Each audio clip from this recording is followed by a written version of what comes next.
meeting of the Commission on Aging. Thanks for everybody to be here.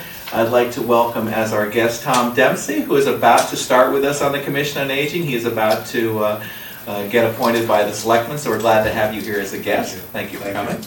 Great. I can report that we have a quorum, so as a result, does anybody have any questions relating to the March minutes?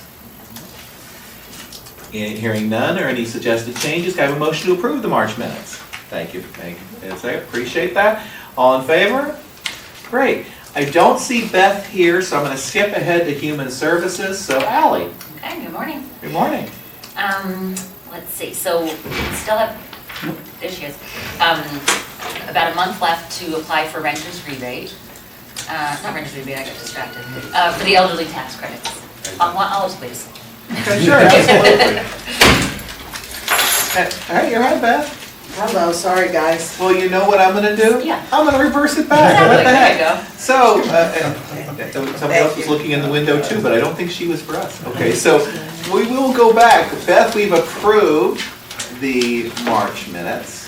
And you're sitting next to Tom Dempsey, who's about to start with us as a member of the Commission on Aging. Well done. There you go. And so now we'll go to Beth for the for the Mather Center report. I know it's sort of like you, Allie, by the way. Allie texted me to remind me to look at the clock. Well, it made me think of the clock. But I just want to introduce, I know Caitlin's new business, but I wanted to introduce her because she can't stay. Okay. She definitely, and you can say a few words yourself, Caitlin, if you'd like, but she just started Monday. Because we've been 4 months without her, there's a tremendous amount of information. Yep. And every time there's a new program, she's going to need to learn all the tech stuff. So at 10 o'clock, there's a new program. Wow. And Angie's going to show her how to do it, so she can do it Nice. for next month. So poor Caitlin's been listening to my droning voice for hours every single day on end. But I'm very happy to have her on board and very excited. And Caitlin, go ahead. A few words about yourself. Hi, my name is Caitlin. I've been part of the Darien community for the past 15 years working at Darien Library. And my past has also been in teaching. So I'm very excited to now be working at the Darien Senior Center. So I think it should be a lot of fun, and I'm happy to be here. Awesome. Well, we're happy to have you because Beth's last, 3 months worth of reports? Yeah. 4 months worth of reports always include, do we need a great program director? So thank you so much for applying and accepting the job. It's awesome. Thank you. Awesome. Great. And Beth, on to the rest of your report. Even though that was my business. That was the main, that's fine. That's a major part of your report. Absolutely, for sure. So we are actually busily working on all the information that we need to give Caitlin and also to get her trained, and also then for her, she has a lot of her own vision and creativity to bring forth too. This is going to take a little while for that to happen at this point. We have been doing really well this month. We did this National Humor Month is April, so we actually went with that theme. We had our second open mic, right? Tom was there. So it was really nice participation too, because it's not only me. I'm not really a stand-up comedian, though I can pose as one if I need to. But there was a lot of participation among folks, and it was also a lot of fun. We are also the table tennis. I did not realize that ping pong is a trademark name, and I made the mistake of calling it ping pong, but table tennis. The Darien Men's Association has been very active on Monday and Fridays between 12:30 and 2:30, utilizing the professional tables that we purchased. Starting in May, we're going to set up Wednesday as the day for general membership to do ping pong. So we'll see, table tennis. So we'll see who signs up for it.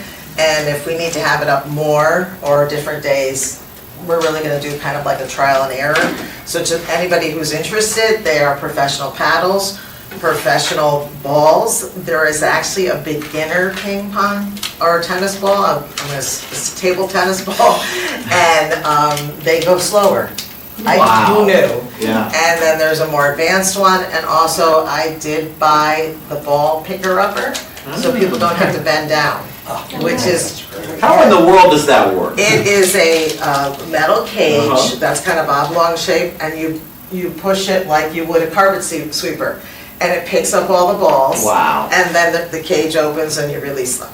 That is So, fantastic. yeah, so anyway, everybody's very happy about that. I'm gonna stop by and see this device. Yeah, and it's very neat, the Darien Men's Association, they're coordinating the scheduling of the folks so that they're trying not to have more than 12 people at a time, for the play.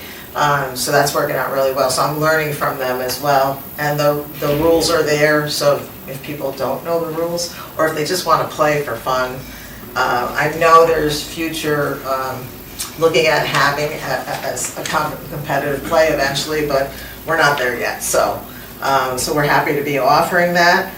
We're also going to be starting another new program in May called Cardio Drumming, and it's an aerobic program for folks at all different levels of ability. And it's rhythmic aerobics using a bucket with an exercise ball and real drumsticks that have handles on them. So I've seen it other places, it's absolutely fascinating. Elizabeth Hall decided that she was going to learn the choreography, so she's going to be teaching. It'll only be 12 people per class, just based on the fact of distance, and we want to make sure that if a drumstick goes flying, nobody gets hit in the head with it. So we're working on that too, but it's going to be another nice new endeavor. We're trying to expand the diversity and the amount of exercise programs that we have, especially in the early part of the day, because that seems to be what people are looking for as well. I'm not going to say a lot about May 18th because I'm sure Chris wants to talk about it, but there is an in-partnership program that we're going to have as a sock hop 50s and 60s music, and that's underway. All the planning for that is underway as well. And the May newsletter should be out by the end of this week. We're a little tiny bit behind, but it should be out by the end of next week. And there's a tremendous amount of other things that it would take me forever to go into that we're doing in May. So we're moving along, and a daily membership is up to pre-COVID status, so Caitlin came in the nick of time for that as well, and also for larger events.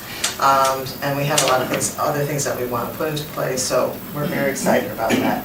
It's taken a while, but, you know, and our understanding from our Department of Public Health is that it's going to be really said not to be an emergency pretty soon. So it'll be part of the fabric, so that's going to be good for all of us, right? Awesome. Questions for Beth? Hearing none, thanks so much. Caitlin, I know you've got to go, so if you want to take off, you can, but you're more than welcome to stay for as long as you want. Okay, thank you. Great, thank you. Awesome. Now we go back to Ally. Ally, Human Services I'll Report. start again. Okay. Good morning. So there's still time for people to apply for the tax credits until May 15th. That's through the assessor's office. And renter's rebate is about to start. Cynthia runs that program. So anyone who's 65, you have to be 65 by December 31st of 2022, or disabled and collecting Social Security disability payments, and lived in Connecticut for a year. So for a single person, the income limit is $40,300. For married, it's $49,100. And there's requirements of proof of income and whatnot that you need to do. But again, this program, I think there were maybe close to 40 applications she did last year. And the clients love it because they get an actual check in the mail, usually looking around November, up to, depending on your income and the numbers for each person, up to $700, which is nice.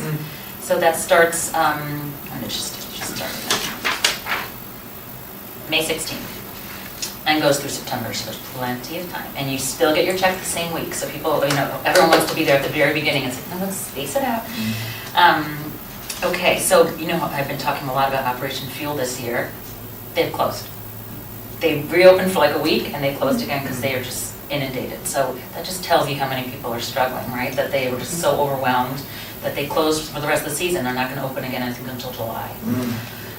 So that's disappointing. And some of our pending applications, they even said they won't guarantee that they're going to be approved. So then we're the ones that have to deliver this news, which is very unfortunate. But they tried, but there's just such a demand. We still have 2 protective services cases for the elderly cases that we're working on. And as you know from past times, like those are very time consuming. And there are occasions when Beth and Chris and I are working together as a team recently with some challenging situations. There's still time for people to apply for energy assistance, not if you're oil customer, but if you're electric, gas, propane, you have until May 24th to apply in our office. And we've definitely had more people apply this year than last year. And that's about it. The medical loan closet is still really hopping. People, actually, someone was calling for a child-size, I think, wheelchair for a kid who broke his leg. We did not have that, but so it's good that the word's out there.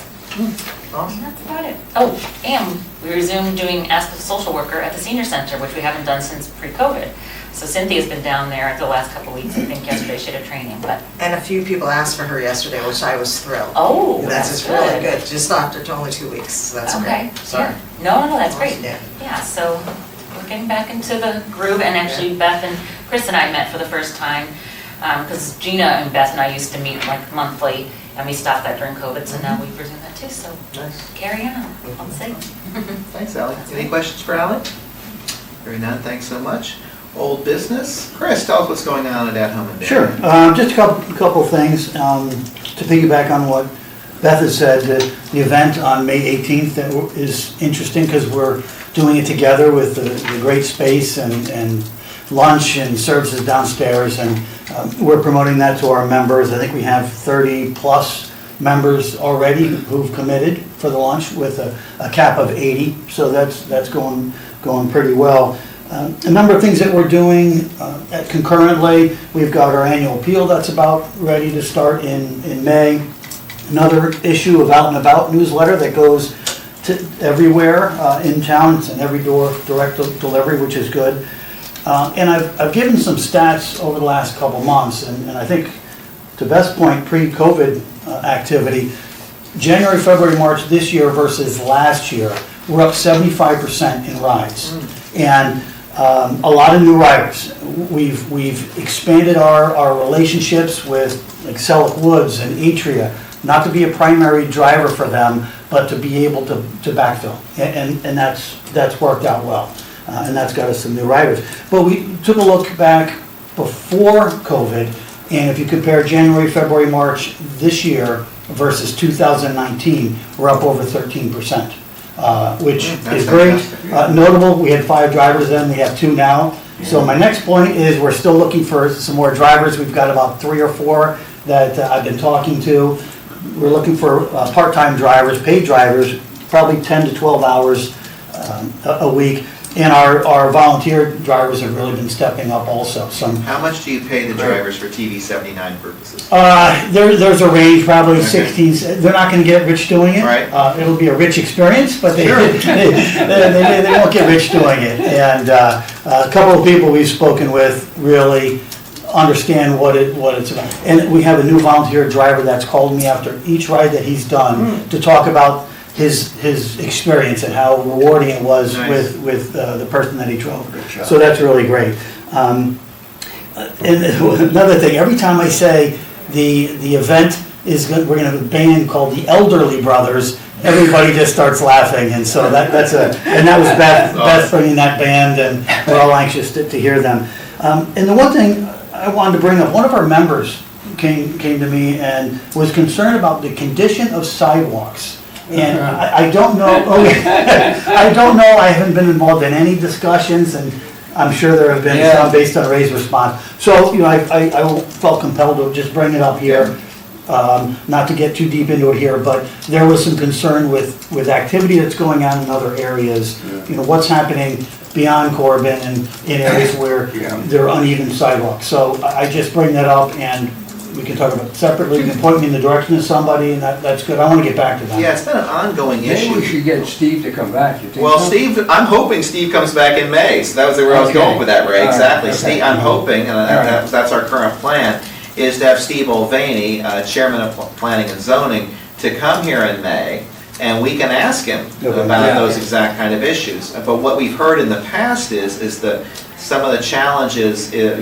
for example, fixing them, right? Yeah. If it's a route, as an example, right? That's right. It becomes that much more challenging, so, but he's the expert, not yours truly. So yeah, so if Steve, I'm hoping he still's coming in I'll May. get him, Okay. I'll get him. You'll get him, good, that's, Okay. and then he's coming. Okay. Good. I'll share that. I'm sure he'll be happy to hear that Yeah. there's, Is there a Yes, yes, ma'am. particular part of town or area that? he lives more towards Tokenique, and I have the address. I meant I tried to look at it beforehand, so I have a little understanding, but not that I would do anything Well, about it. it's an issue all over town. Yeah. I mean, there are definitely people who have said, hey, what about this, what about that? So, you know, we definitely can talk with Steve about what can be done, right? Some of it, though, I think has to do with state roads and whether you can actually, what the town can do vis-à-vis those issues, right? So Post Road, Sure. things of that nature. And of course, Tokenique Road, what's that, 123? 36. 136, see, I was off by that, thank you. Steve. Six. Yeah, 136, so I mean, those are gonna be also part of the issue, but Steve will know better than us. Okay, So let's see what great. happens with that. Okay, great, thanks. Awesome, thank you. And just a comment, because I know Jeff, who the gentleman is, and he's on everything, in terms of bringing things to people's attention and gets a lot of attention for it. Might be time for us to even ask Steve to come to the senior center and do a big presentation. Because Sure. just like when we do the, please come and they do the scams and all that, we get, or when we do the emergency preparedness program, we get a nice bunch of people to come and have a presentation that way. So, you know, it may be time for us to do that again, Yeah, well- especially since they have put a lot of things in place that we have presentations here, Yeah, but to have presentations right at the center. be great, Yeah, yeah. great, awesome. Any other questions for Chris? Hearing none, thanks so much, Chris. Now, Peter Etter could not be here today, but this is the power of Peter Etter, okay? Peter Etter sent an email to Anna DeRosia, I'm not going to pronounce that correctly, who is the Associate State Director of Advocacy and Research at the AARP, okay? Last night at 11:06:12 p.m. EDT, she sent the following email to Peter. Now, I was long asleep at 11:06:12, let's be very clear, but nevertheless, this is what she said. Hi, Peter. A few updates are below. The big news of the week is the budget. The Appropriations Committee met today, which was Tuesday, and successfully voted their budget out of committee on a bipartisan basis. What they voted on today must now be reconciled with the revenue package that will come out of the Finance Committee the next few days. John and I are still reading through the appropriations budget, but on first reading, the budget does not do anything harmful to programs we care about, like the home care program for elders and the Medicare Savings Program. The budget provides funding for Connecticut to join Array RX, an interstate prescription drug purchasing compact. The budget includes some of the funding needed to start up early voting, but only about 40% of what will be necessary to fully roll this out. Other updates. The JF deadlines have passed for all committees except for Finance and Appropriations, which means that bills that were not voted out of these committees are dead, although some may be resurrected as amendments to other bills. Several of our priority bills have made it out of committee.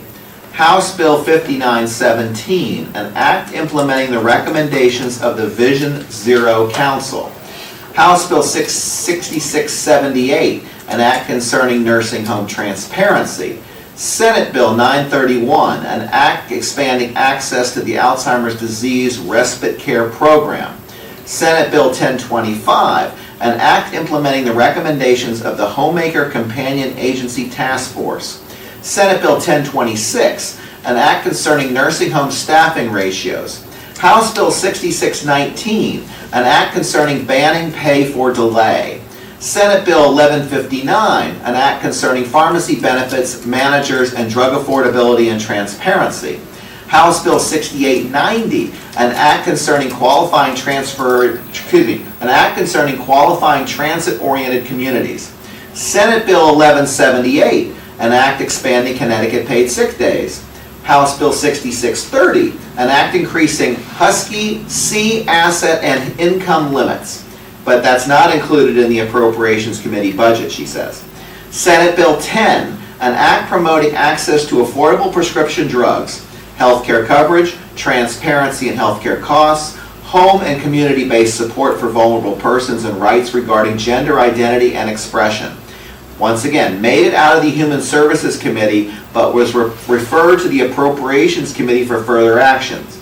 Finally, House Bill 6934, which would address the retirement cliff issue, and had a public hearing on that late last week. We're waiting to see if the Finance Committee will vote on it this week, and it will be included in their revenue package. I hope this is helpful. Let me know if I can provide any additional information for you. Thanks, Anna.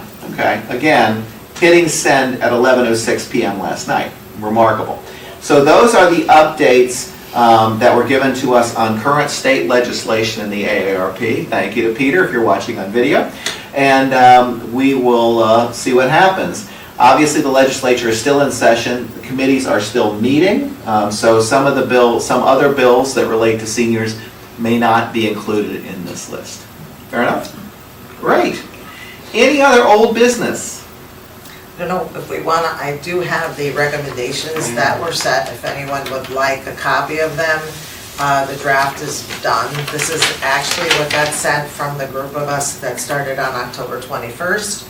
We ended just last month, and these are the recommendations that went forward from that group. So we'll see what ends up occurring. Which group are we talking This about? is the statewide senior center working group. Thank you. So it's all of us that represented the 169 towns, plus all of the different agencies that were involved. So you can see what the work was. Now I want to ask you a question. Yes. Give me the broadest Yankee Stadium ballpark ideas that are coming out of this committee.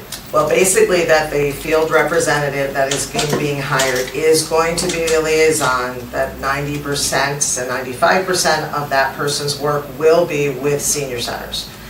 And that will be modernizing senior centers, that will be the technology increase and boost in terms of having a senior center that's a statewide senior center that all of us contribute to as well, so people can see best practices. It's going to talk about certification, but from the standpoint of what we're already good at, so that it's not doing all these mandates that are not going to be funded, but will be bringing us all to a higher professional level, and so that there can be more synergies between all of us as well. It's also going to be looking at the marginalized that don't get to come into senior centers, especially people with a living well community, people that have cognitive decline, that may be able to utilize the centers independently or with help and assistance. There's some of us that do not do that at all, and there's others of us that do. It will also expand working groups, so that people start to be able to reach out to their communities and let them know what's happening at their senior centers, but be more of a focal point the way that they were originally intended to with the Older Americans Act. So this takes it into the older, it will clearly define this too. The Older Americans Act, which is 60 years old this May, was supposed to be implemented at every level through senior centers and through the work of the municipal agent. Where we're lucky is that we already have a synergy. Ally's our municipal agent, but all other senior centers are not necessarily set up the same way. So that's another thing that they're supposed to help with, is that there's going to be at least a consulting kind of thing that can go on, and also for strategic planning. Very often in a senior center, you're working, and there's never time to review or to do any strategic planning. And as we move forward, we need more of that. Also, there are folks that with the aging in place movement are saying that part of it needs to be affordable, really affordable housing. That people do want to stay in their communities, and they feel that that should be part of what they're looking at too. So more global, and what livable communities are, not all to all ages, of course, but it always seems like the senior stuff kind of gets backburnered, and they want to be able to have the advocacy that it's more either forward, not before, but more forward, so that we're looking at our communities more globally. So that's all in there. Awesome. I'm counting on you for a 3-minute summary of that big document. I Yeah. definitely appreciate that. Thank But you. you're all welcome. I did make a copy for all of you. And also, all of you would also be proud of all the work that got done, because this was 2 to 3 hours every month. And then we would get assigned. So we had assignments beyond the 2 to 3 hour meetings, so they did a really good job. I have to say that 11 o'clock, just a comment about that, we don't realize we really have wonderful legislators and legislative assistants that really are dedicated to doing their job. And that idea of somebody doing that, writing that at 11 o'clock Well, at she's the night. associate director of AARP though, Yeah, right? So, yes. but that's what's amazing, Right. right? In other words, not just as a state rep who would be Right. responsible, this would be incredible, Right. but also as an AARP rep, Right. knowing the Commission on Aging is meeting this morning to take that kind of time is Yeah, just right. really It's impressive. amazing. We've Yeah. got really Yeah. good people out Yeah, there, so. yeah, very blessed. And thanks for all your hard work on that, Oh, most you're very appreciated. welcome. My honor to Great. do it. Awesome.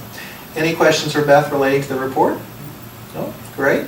Any other old business? I just have a question. RTM just approved Blight Committee looking after commercial properties. Yes. Yeah, and that's fine, and I know a lot of people in town are upset, like with the quote Palmer property and stuff, that why doesn't that constitute blight? The only concern I have, and it's fine, I mean, we're not gonna do anything about it, but we need to make sure that resources aren't diluted to handle the commercial that takes away from some of the work that we need to be making sure happens with the elderly. I just, having been chairman of that committee, it's strained, to say the least, the resources that it has available to it. And I think for our attention, we need to understand that is just something we need to watch in the Blight Committee. But the commercial Yeah. part, we haven't had a commercial come forward. We're just dealing with residentials. They just, the I know it's RTM, been passed, yes, but nothing has been. and I think the RTM passing it isn't the final step. There are other things, but again, it needs to be appropriately staffed to deal with it, is my only point. Otherwise, something's gonna suffer, and I would be concerned if it was, what we're trying to make sure happens or doesn't happen to the elderly people that we're supporting.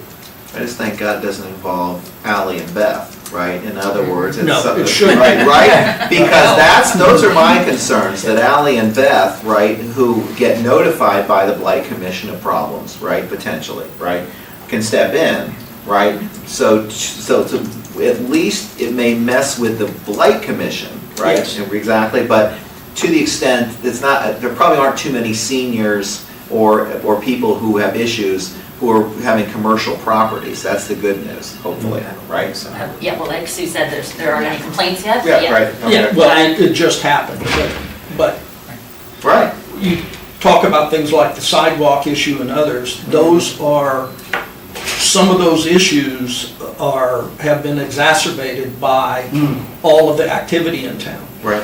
And it can be a problem if it's not resourced appropriately. Very fair. I just want to bring that up. Very fair. Other old business? Hearing none. Do we have any new business?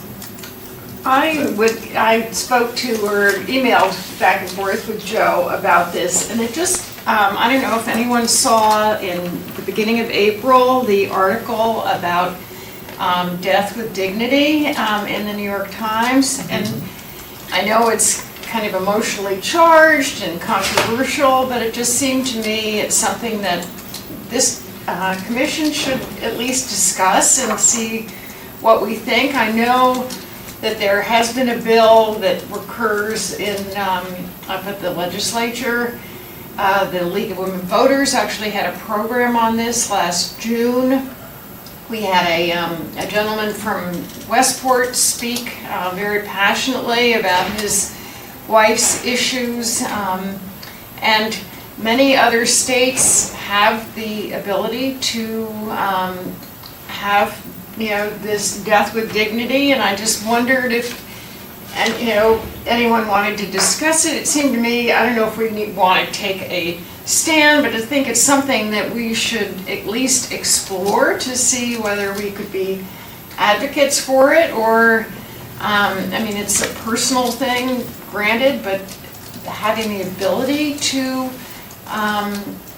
move forward with a family member if need be. I think it's something we all need to be looking at.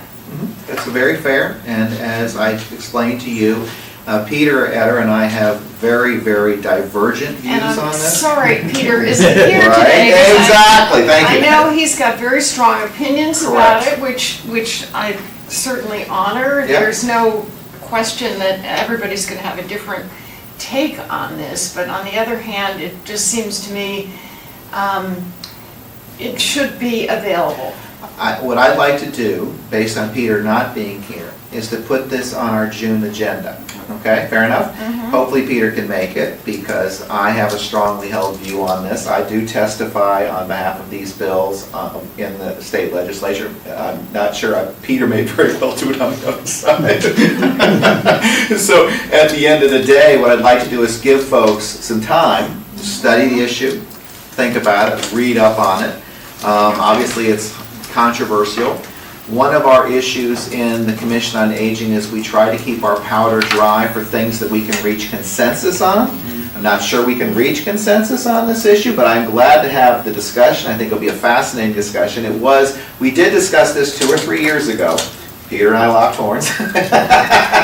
But glad to do it with him again and see where the rest of the commission lies, right? But because Steve is coming in May, otherwise I do it in May. If Steve's coming in May, there's not enough time. This really almost has to be a fully held meeting based upon this issue.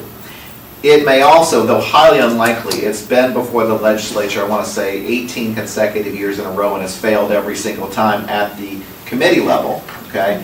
But if it happens to get passed before June, well, that also may, unless we want to take a position opposite the new bill, you follow me? That may also be a question. So the legislature may be done by mid-June, we'll see, I think it will be. And so that may also affect what we decide to do with this, one way or another. But I think if it's okay with everybody, I'd like to defer that till June so Peter can be here, because otherwise to have the debate without Peter, knowing where he comes in. I just brought it up as to introduce the I think it's very fair. We should address this, especially because it has been a few years and we've got many new members of our commission who are coming in to discuss this issue. So glad to have that discussion, but I would like to defer it till June, if that's okay. Joe, Yeah. just comment on that. In preparation for it, I think everybody needs to research what the experience is with other states, Yeah. especially look at Oregon, Yeah. okay? Because you'll see all of the good and all of the bad, and you can see what the issues are in a more mature setting where it's been Sure. in place for a while. And I think it's very important because it's not a simple topic by any means. Agreed. And unfortunately, it starts attracting things like, can you come into our state because it's legal here, and you're not a citizen of the state of Connecticut, and ask. That's what this article is about, Vermont allowing non-residents to come. Yeah, but I think that's an important preparation for all of us. You really need to understand what the experience is, because especially where it's happened a while, there's some really good discussion points and how it kind of actually plays out, as opposed to it's in the legislative Right. bill. Right. I mean, the actuality may be different than you think, so. Right. And that's a non-opinion. That was good. I think that's how much way you're coming out on that. Well Yeah. done. Yeah, thanks, Jim. Any other comments ahead of the June discussion? So we'll put it on our June agenda. Okay, well, subject to what we think in May, if something else happens, obviously. But for now, I'll put it on the June agenda, whatever, unless Steve can't be here in May, and I'll find out in the near term. So be prepared potentially. I'll know that today or tomorrow. Well, that's what I'm saying. But I may email the commission and say, hey, actually, Steve can't be here at a particular date and time in May. He's going to come in June. So we may see those two things flip-flop, right? So hopefully Steve can be here in May. If not, he can come here in June, and we will have this issue discussed in May if Steve can't be here. Fair enough? And hopefully Peter can be here too. Awesome. Great. Other new business? Hearing none. Can I have a motion to adjourn the April meeting of the Commission on Aging? Thank you. Second? All in favor? I appreciate it, everybody. Thanks for coming. Great, Joe. Thank you.